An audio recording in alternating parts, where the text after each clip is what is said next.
You touched on that movie, Olympus Has Fallen, last night, and I actually went to go see it last weekend just to see the type of propaganda in it based on the South Korea thing. But basically, one of the main things that stuck out in my mind was the fact that the reason they wanted to seize the whole White House thing because they were against globalization.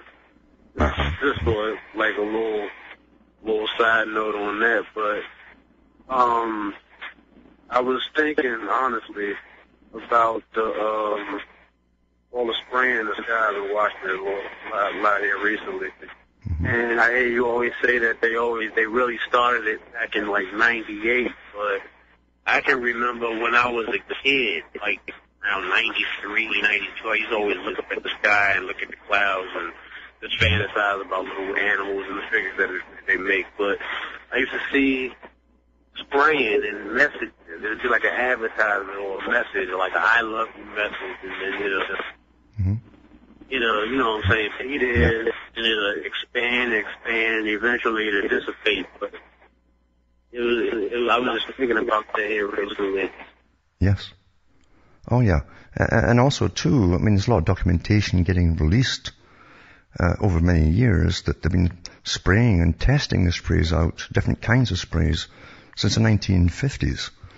And so in Britain especially, they even sprayed cadmium over the people over on the east coast of England for years. And they were testing them through the National Health Service to see what effects it was having on them without the people even knowing. So we're just little guinea pigs, you see. We're all disposable. And they're doing the same in the US too, and in New York, around New York State as well. So once 98 came along, they signed the Open Skies Treaty, and that's when they started the heavy spraying daily pretty well, until they said they would conquer the weather. In fact, the US Air Force, remember, had the article in their magazine that said that 21st century we shall own the weather. Well, they've done it. It's here. And the Geo-Engineering articles that came out back in the 90s, talking about possible coming geoengineering, said that if they dosed it enough in the stratosphere with enough loading dose of these heavy chemicals and minerals, you'd get eventually, it could take 100 years, even to stop it after a few years. It would take 100 years before the effects would stop altogether. In other words, they could blanket out most of the sunlight for 100 years. I mean, they knew everything they were doing back then. But thanks for calling.